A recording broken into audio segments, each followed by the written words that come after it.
இந்த பிரஸ் கிளப்ல உணவு விடுதிகள் திறந்து வைத்து உங்களோட உரையாடுவதற்கு எனக்கு அளித்த வாய்ப்புக்கு நன்றி, மகிழ்ச்சி. இந்த உணவு விடுதி என்பது இப்போ இந்த மந்த்ல இது 2வது. எங்க இந்த மாநகர காவல் ஆணையரகத்துல கீழே கிரவுண்ட் ஃப்ளோர்ல ஒரு உணவு விடுதி இந்த மாதம் நாங்க திறந்து வச்சோம். ஏன்னா இதுக்கு முன்னாடி கொடுத்திருந்தது வந்து அதோட ஃபுட்டோட குவாலிட்டியும் நல்லா இல்லை, அதே மாதிரி ரேட் அதிகமாக இருந்ததுன்னு சொல்லிட்டு இந்த முறை நாங்களே எடுத்து இதே மாதிரி ஏர் கண்டிஷன் பண்ணி எங்கள் போலீஸ் கான்ஸ்டபிள்ஸ் அதில் போட்டு குக்கிங்க்கு மொத்தம் அவுட் சோர்ஸ் பண்ணி ஆரம்பிச்சிருக்கிறோம். சென்னை கமிஷன் ரேட்டில் வரக்கூடிய பிரஸ்காரங்களுக்கு தெரியும். அது வந்து நான் நினைச்சேன் அதை நான் பண்ணதில் ஒரு மிக நல்ல விஷயம். ஏன்னா ரொம்ப சீப்பாக ஒரு ஃபுட்டு யாருக்குன்னா கமிஷன் ரேட்டுக்கு வரக்கூடிய பொதுமக்கள் கிரீவன்ஸுக்கு வராங்க, அவங்களுக்கும் சரி, அதே மாதிரி அங்கே இருக்கக்கூடிய பத்திரிகையாளர்கள், எங்கள் கமிஷனர்லேயே வேலை செய்யக்கூடிய ஒரு 700க்கும் மேற்பட்ட மினிஸ்டர் ஸ்டாஃப் இவங்களுக்குலாம் அது பண்ண ஒரு நல்ல விஷயம் நினைச்சேன். அந்த ரேட்டு பார்த்தா நான் நினைச்சேன் சென்னையிலே நாம தான் ரொம்ப சீப்பான ரேட்ல ஃபுட்டு கொடுக்குறோம், காஃபி டீ கொடுக்குறோம்.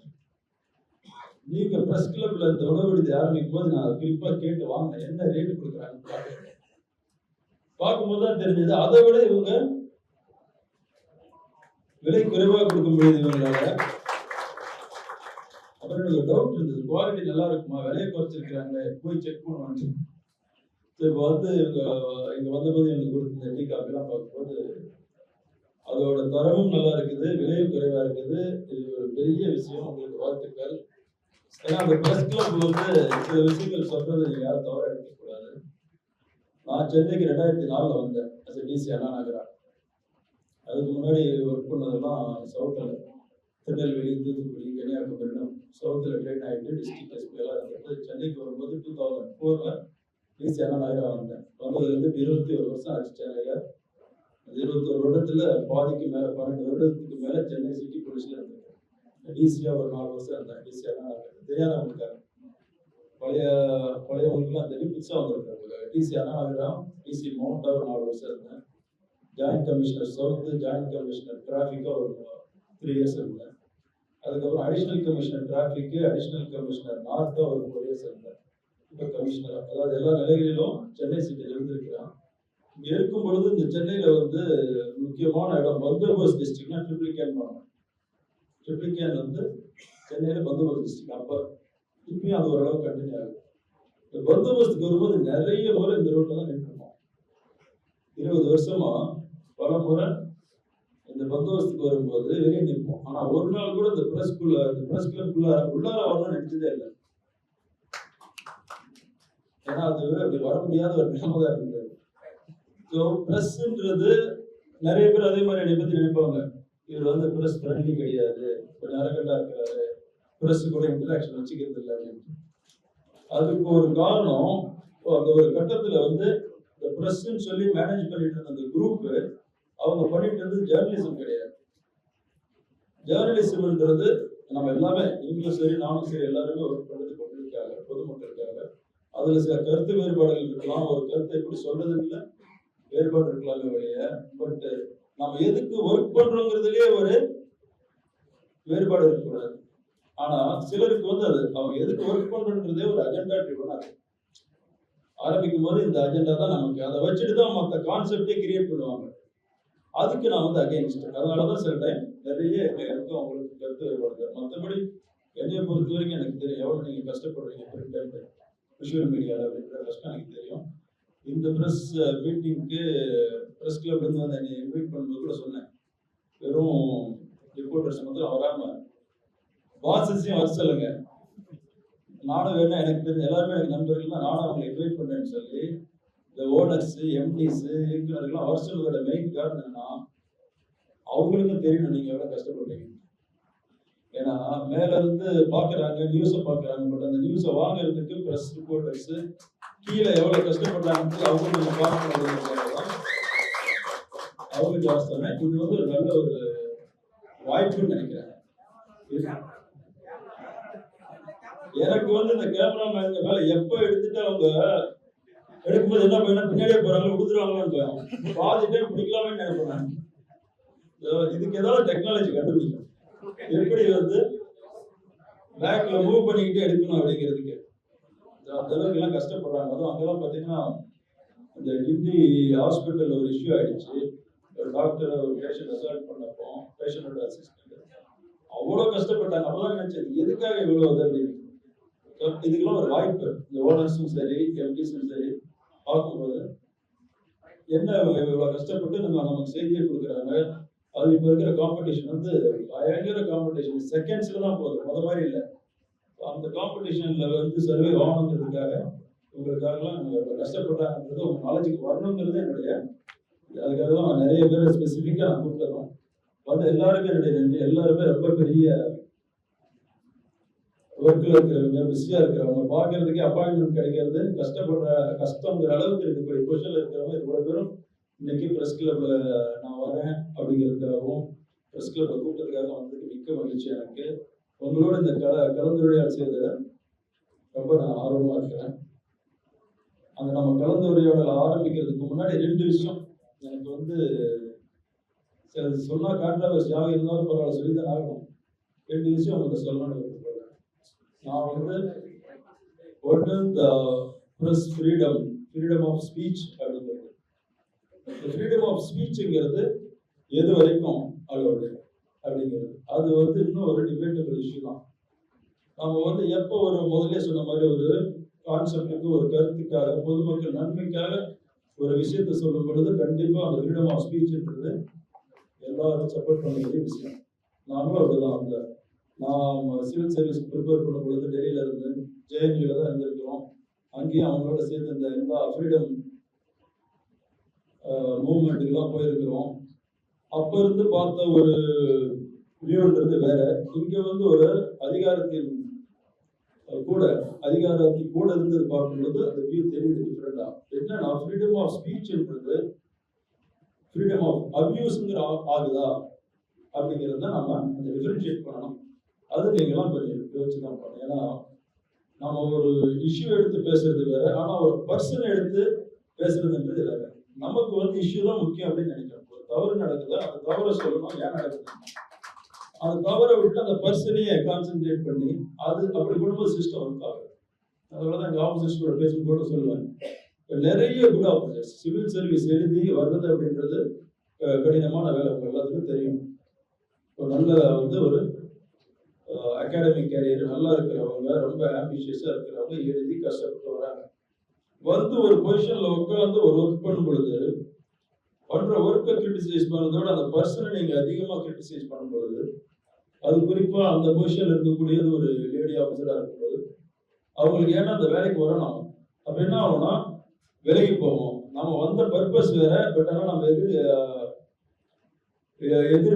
எதிர்படுற வந்து அட்டாக் வர மாதிரி இருக்கும்போது அவங்க ஏன் அவ்வளவு கஷ்டப்பட்டு பர்சனல் இதெல்லாம் லூஸ் பண்ணி இருக்கணும்னு நிறைய நல்ல அதிகாரிகள் இந்த பப்ளிக் கிரிட்டிசிசம் இந்த இப்ப இருக்கக்கூடிய யூடியூபர்ஸ் இந்த மாதிரி நான் சொன்னபடி agenda driven so called people, இவங்களுக்கு பயந்துட்டு நிறைய good people are not coming into the front. அதனால யாருக்கு நஷ்டம்னா கண்டிப்பா அவங்களுக்கு நஷ்டம் கிடையாது, நஷ்டம் சொசைட்டி தான். அதான் நான் எப்பவுமே சொல்லுவேன். இனி வரும் காலங்கள்லயும் அதுதான் இருக்க போகுது. இந்த மாதிரி நம்ம ரொம்ப நீங்க அஜெண்டா ட்ரிவனா பர்சனல் அட்டாக்கா போயிட்டு இருக்கும்போது சொசைட்டிக்கு நல்ல ஆப்போசிட்ஸ் கிடைக்க மாட்டாங்க. சொசைட்டிக்கு வந்து இதெல்லாம் ஃபேஸ் பண்ணக்கூடிய அந்த மாதிரி ஆப்போசிட் தான் கிடைப்பாங்க. அது சொசைட்டிக்கு தப்பா தான் போகும். அது என்னுடைய ஒரு அப்சர்வேஷன். அது ஒரு ஜட்ஜ்மெண்ட். ரெண்டாவது, நான் 2004ல வரும் பொழுது ஜேர்னலிசம் பார்க்கும் பொழுது அப்ப இருந்த ஜேர்னலிஸ்ட் அதுல ஒரு good chunk of women journalist வருது. நான் நினைச்சேன் இந்த ஃபீல்டு, ஏன்னா எல்லா ஃபீல்ட்லயுமே வந்து women can not compete with men and excel in the performance. எங்க டிபார்ட்மெண்ட் எடுத்தீங்கன்னா காவல்துறை எல்லாரும் யூனிஃபார்ம் இருக்குது. இங்க வந்து ஒரு பிசிக்கல் ஃபிட்னஸும் சரி ஒரு பிசிக்கல் ஸ்ட்ரென்த்தும் one of the main criteria. அப்படிப்பட்ட டிபார்ட்மெண்ட்லயே if you see in the past 20 years நீங்களே பார்ப்பீங்க இல்லையா, எந்த பந்தோபஸ்துனாலும் சரி எந்த மீட்டிங்னாலும் the percentage of women they are increasing and now they have come to almost 1/3. எங்க பாத்தீங்கன்னாலும் எந்த ஒரு போலீஸ் ஃபோர்ஸ்ல பாத்தீங்கன்னாலும் மூன்றில் ஒரு பங்கு விமன் இருப்பாங்க. இதுதான் மற்ற நிறைய டிபார்ட்மெண்ட் நடக்குது. ஆனா இந்த ஜேர்னலிசம் பார்க்கிறேன், நான் எதிர்பார்த்ததுன்னா ஜேர்னலிசம் ஃபீல்டு வந்து it is more easy for women. Easy in the sense அவங்களுக்கு சூட் ஆகக்கூடிய ஒரு ப்ரொஃபஷன். ஆனா இந்த பாஸ்ட் 20 இயர்ஸ்ல I have seen only the decline. மற்ற எல்லா இடத்துலயும் இன்க்ரீஸ் ஆகும்போது இந்த இடத்துல மாத்திரம் விமனோட contribution in the journalism is coming down. I don't know about the other states. நம்ம ஸ்டேட்ல it has come down very very drastically, which is alarming, which is disappointing. இதுக்கு என்னங்கிறது நீங்க தான் பார்க்கணும். ஏன் விமனால வந்து உங்களோட இணைந்து பணியாற்றி அவங்களோட கான்ட்ரிபியூஷனை கொடுக்க முடியல? அப்போ அதுக்குள்ள சேஃப் சிச்சுவேஷன் நம்ம கொடுக்கலையா, சேஃப் என்வரான்மெண்ட் இல்லையா அப்படிங்கிறத இங்க வந்து இருக்கக்கூடிய தலைமை இயக்குநர்களும் சரி மற்றவங்களும் பார்க்கணும். ஏன்னா விமன் வந்து கான்ட்ரிபியூட் பண்ணாம எந்த சொசைட்டிலுமே முன்னேற முடியாது. அதையும் ஞாபகம் வச்சுக்கோங்க. அதை எப்படி இம்ப்ரூவ் பண்றதுங்கிறத நீங்க தான் யோசிக்கணும். அதே மாதிரி இங்கே பார்த்தாலும் வெரி ஃபியூ தான், 1 or 2 தான் இருக்கிறீங்க. That's very sad situation. இதை எப்படி இம்ப்ரூவ் பண்றது நீங்க வந்து இருக்கிறவங்க யோசிங்க. We can even start a small club within the club for women journalists also. ஏன்னா அவங்களுக்கு அந்த ரெப்ரசன்டேஷன் கொடுத்து நாம என்கரேஜ் பண்ணலன்னா அவங்களால வர முடியாது. இந்த ரெண்டுமே I don't know how much controversy is it. I leave it to you. Then rest now you can ask me questions. Sir, இப்போ வந்து ஜார்னலிசம் சொன்னீங்க எவ்வளவு டிஃபிகல்ட்டா வந்து ஒரு ரிப்போர்ட்டர் வந்து நியூஸ் எடுத்து கொடுக்குறாங்கன்னு சொல்லிட்டு. ஸோ அப்படி இருக்கும்போது எடிட்டர்ஸ்க்கு அந்த கஷ்டங்கள் நேரடியா தெரியணும். ஏன்னா சம்டைம்ஸ் வந்து ஃபியூ மினிட்ஸ் லேட் ஆனா கூட ஏன் வந்து எங்களுக்கு வந்து அவுட்புட் லேட்டா கொடுக்குறீங்கன்னு சொல்லி நிறைய ஜார்னலிஸ்ட் வருத்தப்படுறாங்க. ஸோ எடிட்டர்ஸ் போராட்டக்காரங்க இந்த மாதிரி விஷயத்துல வந்து அவ்வப்போது பங்கு பெற வேண்டிய சிச்சுவேஷன் இருக்குதா? அப்பதான் அவங்களுக்கு நேரடியா அதுக்கு எக்ஸ்பீரியன்ஸ் இருக்கும்னு நீங்க நினைக்கிறீங்களா? எல்லாம் நீங்க கேட்கறது நோட் பண்ணிட்டு இருக்காங்க. அதான் purpose of that question. They'll I know that all are very gentlemen, very highly educated. Once point is driven to them, they'll அவங்களுக்கு அது போய் சேரும்போது அதுக்குள்ள சொல்யூஷன் நான் கண்டுபிடிச்சு கொடுத்துறேன். I hope that. பெண்கள் வந்து ஜேர்னலிஸ்ட் நல்லா ஈடுபடுத்தி நல்லா இருக்காங்க. இப்போ பெண்களுக்கு இந்த ஸ்னேகா நல்லா ஒர்க்கர் நல்லா பண்றாங்க. நிறைய எடுத்துக்கிறோம். அதான் என்ன பண்ண முடியும். அதனால நீங்க வந்து அந்த கருத்தை வந்து அது நீங்க திரும்பி பார்த்தது இங்க மற்ற இடங்கள் ஆபீஸ்ல நிறைய இருப்பாங்க. அதான் இன்னொரு கேள்வி அதாவது சிட்டி முழுக்க வந்து இந்த டிராபிக்ல போகும்போது ரொம்ப பிரச்சனையா இருக்கு. இதை நான் உங்ககிட்ட கேட்கணும். அது சரியான இடம் இங்க இல்லைன்னா கூட கேட்கல. கேட்கல நீங்க டிஸ்டர்ப் பண்றாங்க, பிச்சை எடுக்கிறாங்க. அப்புறம் வந்து இதான் ஒரு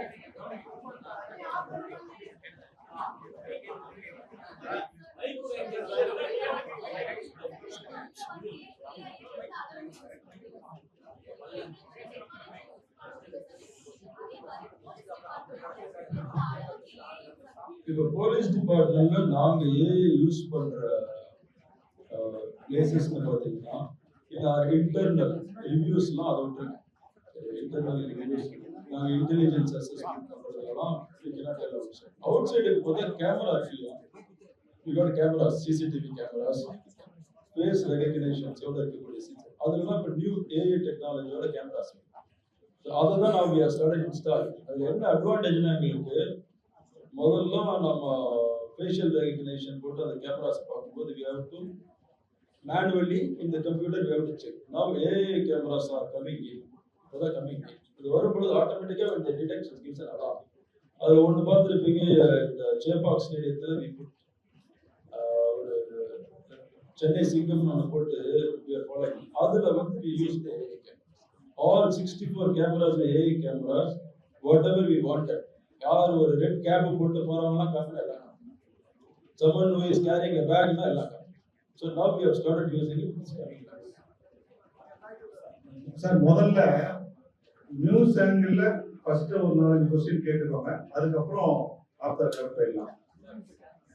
நாடு முழுவதும் போர் பறந்ததின் காரணமாக கண்காணிப்பு பலப்படுத்தப்பட்டுள்ளது. சென்னையில எந்த அளவு கண்காணிப்புகள் கூடுதலா எந்தெந்த இடங்கள்ல கண்காணிப்பு? நேற்று இந்த ஊர்காவல் படையோட பாசிங் அவுட் பரேட் அதில் இதே கேள்வி கேட்டாங்க, சொல்லியிருக்கிறேன். நம்மளை பொறுத்த வரைக்கும் சென்னை பெருநகரத்துக்கு ஸ்பெசிபிக் த்ரெட்னு சொல்லுவாங்க, அது எதுவுமே கிடையாது. இருந்தாலும் நம்ம பொதுமக்கள் கூடக்கூடிய இடங்கள்ல இருக்கு நிறைய இடங்கள், நம்ம மால்ஸ், தியேட்டர்ஸ், வீக்கெண்ட்ஸில் பார்த்தா பீச், இங்கெல்லாம் வந்து நாங்கள் இதை கண்காணிப்பு அதிகப்படுத்தி இருக்கிறோம். அதாவது மக்களோட மக்களாக காவலர்கள் மத்தியிலும் இருப்பாங்க. ஏதாவது சஸ்பீஷியஸ் கேரக்டர்ஸ் இருக்காங்களான்னு பார்க்கறதுக்கு. பொதுமக்களுக்கு ஒரு பாதுகாப்பு உணர்வு ஏற்படுறது யூனிஃபார்மா இருக்காங்க. அது நீங்க சிட்டியில பார்க்குறீங்க. அதே மாதிரி வெஹிக்கிள் செக், பொதுமக்களுக்கு இடையூறு பண்ணாம வெஹிக்கிள் செக் போட்டுருக்கணும். நமக்கு அலர்ட்ஸ் வரும் பொழுது, அதாவது இன்னும் வரும் பொழுது அந்த இடத்துல இன்டென்சிஃபை பண்றதுக்காக அங்கே போட்டுச்சு. One more question sir. வழக்கமா இந்த பாம் த்ரெட் அப்படிங்கிறது வழக்கமா வரக்கூடிய ஒன்று. ஆனா இந்த காலகட்டத்தில் வரக்கூடிய இந்த பாம் த்ரெட் எப்படி நீங்க கையாளுறீங்க? பார்த்தீங்கன்னா ஒரு இமெயில் வருது எங்களுக்கு, சேஃபாக ஒரு இமெயில் வருது இல்லையா, எங்களுக்கு ஒரு செட் ஆஃப் பேட்டர்ன் இமெயில்ஸ் வரும். எங்க இருந்து வருது, எந்த வெப்சைட்ல இருந்து வரதை வச்சுட்டு அதில் நாங்கள் அது பண்ணும்போது அந்த த்ரெட் எந்த அளவுக்கு ஸ்பெசிபிக் த்ரெட் இல்லை அப்படிங்கிறது எங்களால் கண்டுபிடிக்கும்.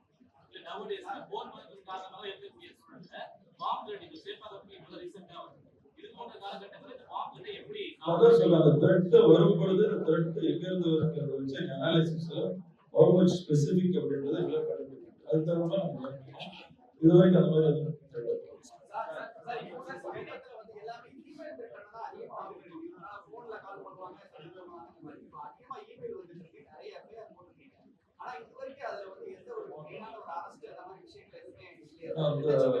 அது இன்வெஸ்டிகேஷன் இருந்தாலும் ஒரே ஒரு சொல்லி வரக்கூடிய அந்த இமெயில் மேக்ஸிமம் ஆல்மோஸ்ட் எல்லாமே டார்க் வெப்லேருந்து வந்தது.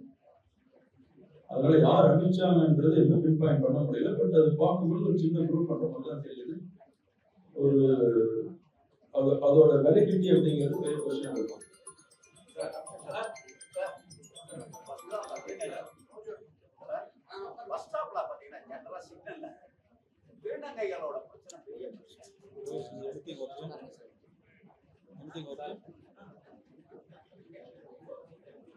Part of society, sir.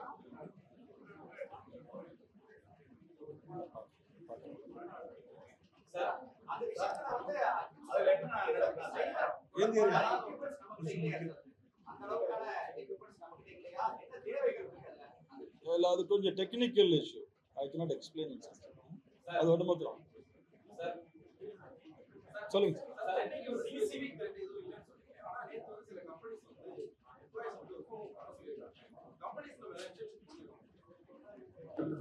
என்னது எதுக்கா ட்ரில்லுக்கா அப்படின்னு அது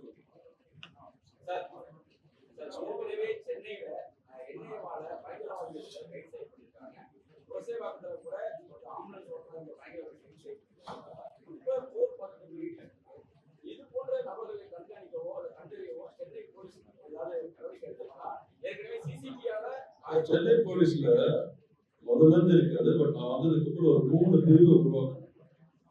இந்த போதைப் பொருட்கள் தடுப்பு பிரிவு, அதே மாதிரி ரவுடிசத்தை கண்ட்ரோல் பண்றதுக்கு ஓசியு. அது ரெண்டுமே இப்போ கவர்மெண்ட் கூட அனௌன்ஸ் பண்ணி நான் டெம்பரரியா ஆரம்பிச்சு அது ஃபங்க்ஷன் பண்ணதை கவர்மெண்ட்டுக்கு அப்ரூவ் பண்ணி சாங்ஷனே கொடுத்தாங்க. இதே மாதிரி கம்யூனியல் இன்டெலிஜென்ஸ் சிஐடபிள்யூ முதல்ல இருந்து இருக்குது. அதுவும் இப்போ பலப்படுது. அவங்களோட ஒரே வேலை தான், அவங்களோட ஒரே வேலை அவங்க என்ஐஏ அதே மாதிரி ஐபில வரக்கூடிய எல்லா தகவலையும் அதை ஃபாலோ பண்ணி தயார்.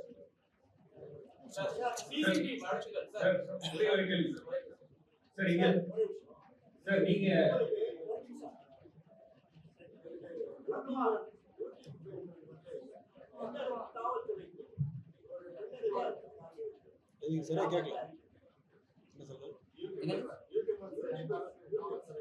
சவாலா இருக்கு. இதுல இந்த லோன் உல்ஃப்னு சொல்லுவாங்கல்ல, அட்டாக்ல லோன் உல்ஃப்ன்றது யாரும் கண்ட்ரோல் பண்ண முடியாம இருக்கக்கூடிய ஆளுங்க. இந்த யூடியூபர்ஸ் எல்லாம் lone wolf.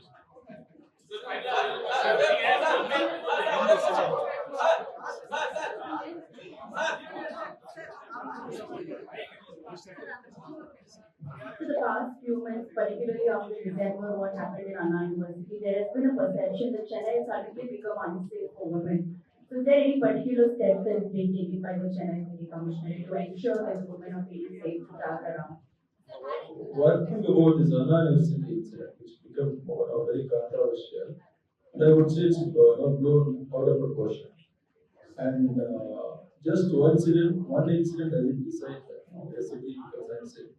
as per the statistics, very many times you have told, all over the country you take, we are the number one, most safest. Nobody is even nearing to us. Next.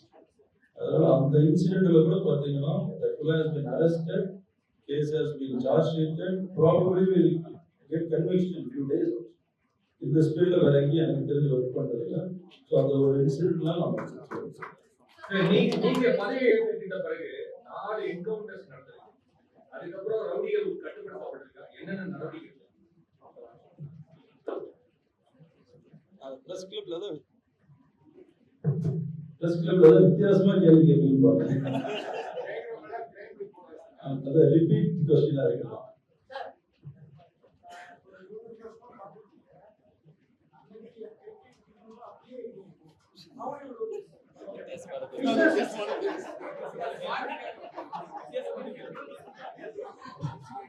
அவரு ரகு வந்து நான் என்னுடைய போன்ல இன்னும்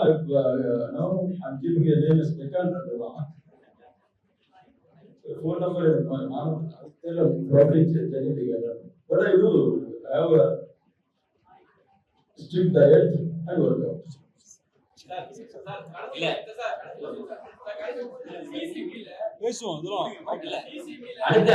அடுத்த நிகழ்வு தொடங்க இருக்கு.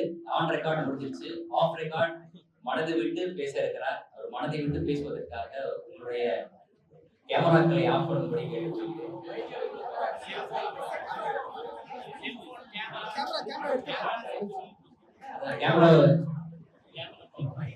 இந்த முயற்சி பிரஸ் கிளப்ல எடுத்துருக்காங்க இல்லையா, அதாவது அதிகாரிகளும் சரி ஆளுநர்கள் இன்டெலெக்சுவல்ஸ் எல்லாம் கூப்பிட்டு ரிப்போர்ட்டர்ஸ் கூட இன்டராக்ட் பண்ண வைக்கிறது அப்படின்ற முயற்சி வந்து ரொம்ப நல்ல முயற்சி. இது வந்து ஒரு civilised way of doing journalism.